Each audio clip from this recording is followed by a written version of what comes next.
ಹೆಂಡತಿ ಮತ್ತು ಅತ್ತೆಯ ಜೊತೆ ಸೇರಿ ಮಾವನನ್ನ ಕೊಂದಿದ್ದಾನೆ ಅಳಿಯ. ಬೆಂಗಳೂರಿನಲ್ಲಿ ಕೊಲೆ ಮಾಡಿ ಕೋಲಾರದಲ್ಲಿ ಶವವನ್ನ ಸುತ್ತಿದ್ದಾರೆ ಸಿನಿಮಾ ಸ್ಟೈಲಲ್ಲಿ. ಕೊಲೆಯಂತ ಅನುಮಾನ ಬಾರದಂತೆ ಖತರ್ನಾಕ್ಗಳು ಫುಲ್ ಹೈ ಡ್ರಾಮಾ ಮಾಡಿದ್ದಾರೆ. ದೇವನಹಳ್ಳಿ ಮೂಲದ ಬಾಬು 48 ವರ್ಷದ ವ್ಯಕ್ತಿ ಬರ್ಬರವಾಗಿ ಹತ್ಯೆಗೆ ಈಡಾಗಿದ್ದಾರೆ. ಪ್ರಕರಣದಲ್ಲಿ ಅಳಿಯ ರಾಮಕೃಷ್ಣ, ಹೆಂಡತಿ ಮುನಿರತ್ನಮ್ಮ ಸದ್ಯ ಅಂಧರಾಗಿದ್ದಾರೆ.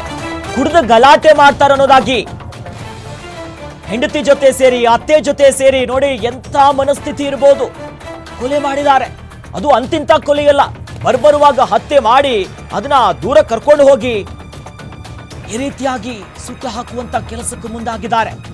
ಸದ್ಯ ಹತ್ಯೆ ಆಗಿರುವಂತವರು ದೇವನಹಳ್ಳಿ ಮೂಲದ ಬಾಬು, 48 ವಯಸ್ಸವರು. ಅವ್ರನ್ನ ಭೀಕರವಾಗಿ ಹತ್ಯೆ ಮಾಡಿದ್ದಾರೆ. ಬೆಂಗಳೂರಿನಲ್ಲಿ ಕೊಲೆ ಮಾಡ್ತಾರೆ, ಅದಾದ್ಮೇಲೆ ಕೋಲಾರದಲ್ಲಿ ಹೋಗಿ ಆ ಶವವನ್ನ ಸುತ್ತಿದ್ದಾರೆ. ಸಿನಿಮಾ ಸ್ಟೈಲಲ್ಲಿ ಯಾರಿಗೂ ಡೌಟ್ ಬರಬಾರ್ದು, ನಾವು ತಪ್ಪಿಸ್ಕೊಳ್ಬೇಕು ಅನ್ನೋದಾಗಿ ಖತರ್ನಾಕ್ ಮಾಸ್ಟರ್ ಪ್ಲಾನ್ ಒಂದನ್ನ ಮಾಡಿದ್ದಾರೆ. ಕೊಲೆ ಮಾಡಿದವ್ರು ಯಾರೋ ಹೊರಗಡೆಯವರಲ್ಲ, ಯಾವುದೋ ದ್ವೇಷಕ್ಕಲ್ಲ, ಮನೆಯವರೇ. ಹತ್ಯೆಯಾಗಿರುವಂತ ವ್ಯಕ್ತಿಯ ಅಳಿಯ ಜೊತೆಯಲ್ಲಿ ಮಗಳು. ನಿಜಕ್ಕೂ ಶಾಕ್ ಆಗ್ತಿದೆ ಈ ಪ್ರಕರಣ. ಕೊಲೆ ಮಾಡಿದ ಮೇಲೆ ಯಾರಿಗೂ ಅನುಮಾನ ಬರಬಾರ್ದು, ನಾವು ಸಿಕ್ಕಾಕೊಳ್ಬಾರ್ದು ಇರುವಂತ ನಿಟ್ಟಿನಲ್ಲಿ ಪ್ಲಾನ್ ಮಾಡಿಕೊಂಡಿದ್ದಾರೆ.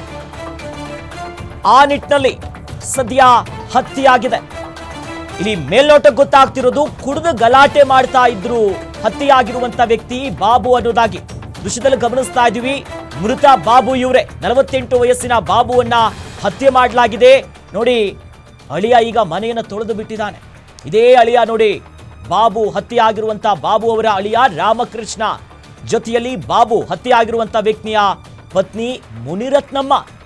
ನೋಡಿ, ಗಂಡ ಜೊತೆಲಿ ಮನೆಗೆ ಆಧಾರ, ಜೊತೆಲಿ ಅಪ್ಪ, ಇತ್ತ ಅಳಿಯ, ಹಿಂಗೆಲ್ಲ ಆಗುವಂತ ಸಂಸಾರದಲ್ಲಿರುವಂಥವರೇ ಹತ್ಯೆ ಮಾಡಿದ್ದಾರೆ. ಹೆಣ್ಣು ಕೊಟ್ಟಿರುವಂತ ಮಾವನನ್ನೇ ಭೀಕರವಾಗಿ ಬೀಭತ್ಸವಾಗಿ ಕೊಲೆ ಮಾಡಿ ಬೆಂಗಳೂರಿನಿಂದ ಕೋಲಾರಕ್ಕೆ ತೆಗೆದುಕೊಂಡೋಗಿ ಸುಟ್ಟಾಕಿದ್ದಾರೆ. ಪ್ರತಿದಿನ ಕುಡಿದು ಮನೆಯಲ್ಲಿ ಗಲಾಟೆಯನ್ನ ಮಾಡ್ತಾ ಇದ್ರಂತೆ ಕೊಲೆಯಾಗಿರುವಂತ ಬಾಬು ಅವರು. ಈ ವಿಚಾರವನ್ನ ತನ್ನ ಮಗಳು ಹಾಗೂ ಅಳಿಯನಿಗೆ ಹೇಳಿದ್ದಂತ ಮುನಿರತ್ನಮ್ಮ ಅತ್ತೆ ಹೇಳಿದ್ದು. ಜುಲೈ 26ರಂದು ಈ ವಿಚಾರ ಕೇಳೋದಕ್ಕೆ ಬಂದಿರ್ತಾರೆ. ಈ ವೇಳೆ ಮಾತಿಗೆ ಮಾತು ಬೆಳೆದು ಬಾಬು ಮೇಲೆ ಮಚ್ಚಿನಿಂದ ಹಲ್ಲೆ ಮಾಡಿದ್ದಾರೆ. ತೀವ್ರ ರಕ್ತಸ್ರಾವದಿಂದ ಮನೆಯಲ್ಲೇ ಸಾವನ್ನಪ್ಪಿದ್ದಾರೆ ಬಾಬು. ಕೊಲೆಯನ್ನ ಮುಚ್ಚಿ ಹಾಕೋದಕ್ಕೆ ಆರೋಪಿಗಳಿಂದ ಮಾಸ್ಟರ್ ಪ್ಲಾನ್ ಮಾಡ್ತಾರೆ, ಹೆಂಗ್ ಪಾರಾಗಬೇಕು ಅಂತ.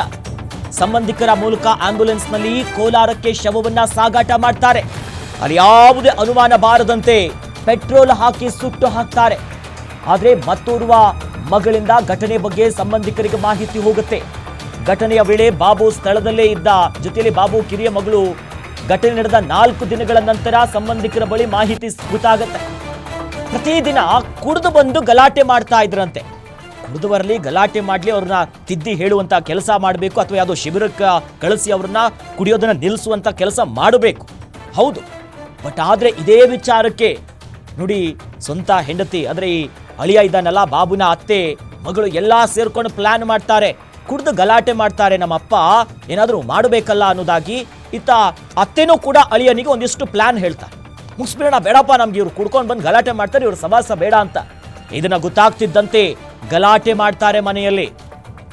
ಗಲಾಟೆ ಮಾಡಿ ಮನೆಯಲ್ಲೇ ಹತ್ಯೆ ಮಾಡಿ ತದನಂತರ ಅವರನ್ನ ಹತ್ಯೆ ಮಾಡುವಂತ ಕೆಲಸ ಆಗುತ್ತೆ. ಈ ನಿಟ್ಟಿನಲ್ಲಿ ಈಗ ಪ್ರಕರಣ ಕೂಡ ದಾಖಲಾಗಿದೆ. ಒಟ್ಟಿನಲ್ಲಿ ಕುಡಿದು ಬಂದು ಗಲಾಟೆ ಮಾಡ್ತಾರೆ ಎನ್ನುವಂಥ ಒಂದೇ ಒಂದು ವಿಚಾರದಿಂದ ಭೀಕರವಾಗಿ ಹತ್ಯೆ ಮಾಡಿರುವಂಥ ಘಟನೆ ಸದ್ಯ ಬೆಳಕಿಗೆ ಬಂದಿದೆ.